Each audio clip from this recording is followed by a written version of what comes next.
Been into church planting for years. We are into our 4th church plant in Canada over the past 13 years, and I have seen a lot of stuff.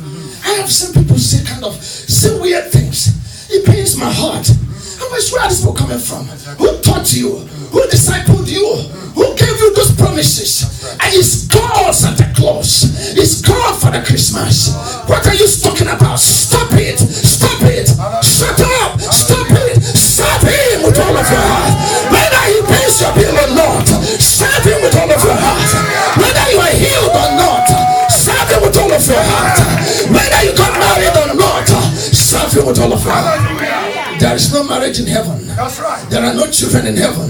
There's no house in heaven. Right. There's no usher in heaven. There's no musician in heaven. Right. There is no pastor in heaven. All you're going to see are children of God. So first and foremost, become a child of God first before you try to become somebody. That's how it works. Let's move on quickly. Let's move on because of our time. Then, because Lucifer was now in charge and in control, then something happened in around BC 04. Mary, a young lady, had a baby, and that baby grew up for 30 years. He was like every man on this earth. 30 years, Jesus was a carpenter. People scolded him.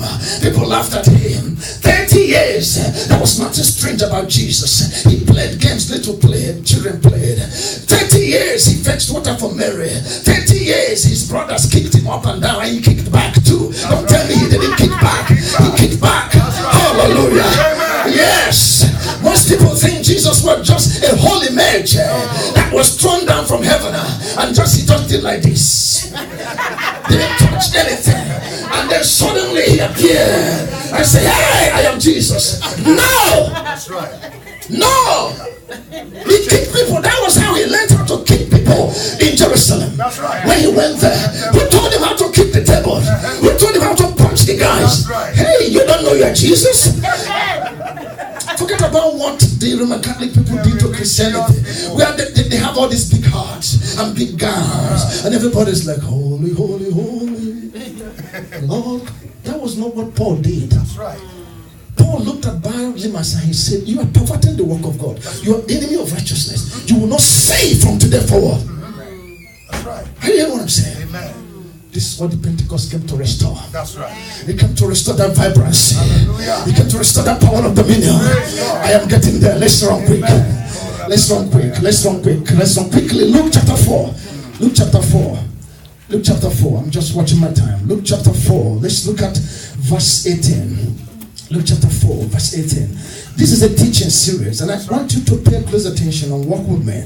Don't be in a rush, but I will release you on time. Now, Luke chapter 4, verse 18 says, "The Spirit of the Lord is upon me." Now, before this time, the Spirit was never freely moving on this earth. He only came upon specific individuals. He came upon Samson. He became a superhuman being. He came upon David. David killed Goliath. He came upon Elijah. Elijah became a wonderful person. He came upon Elisha. You see, the Holy Spirit was visiting the earth all throughout the 4,000 years of the Old Testament period. Visitation. Because he was not permitted to operate here. Are you paying attention? Yes. Oh, Lord. I'm going to come back here and teach you on something I'm writing in a book, the legality of the believer's authority. Amen. Yes. And it will open your eyes why so many things happen. And people say, "But why didn't God stop that?" God is a principle God. That's right.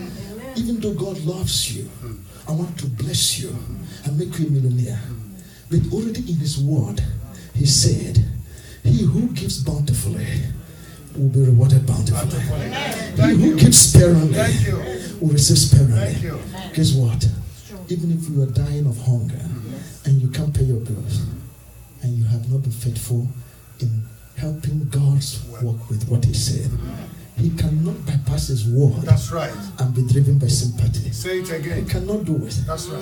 Are you paying attention? Amen. He cannot. That's right. Because the Bible says he has exalted his word above all his name. Amen. That's right. Are you paying attention here? Yes. If you understood God's principles, you won't go standing and waiting for a prophet to say, "Tomorrow by this time, I see $1 million in your account." For where? For where? Where are you going to steal the $1 million Say from? it again. It's never going to happen. That's right. God obeys his principles. Even if you get that $1 million, tomorrow it will vanish because it came from the wrong way. Hallelujah. Hallelujah. So you must understand that God will never break his principles. Immediately Adam and Eve sinned, the Holy Ghost went out and the devil was in charge. And all the time the Holy Ghost operated, he took permission to operate in the lives of specific people who obeyed his voice. There were some people the Holy Ghost spoke to who said, don't touch me. The Holy Ghost came upon Saul, and Saul was a powerful guy immediately. But after some time, he misbehaving. What did the Lord do? The Holy Ghost did what? Left him. That's right. Are you paying attention here? So that was how he operated then. But look at Jesus saying in the book of Luke chapter 4 verse 6.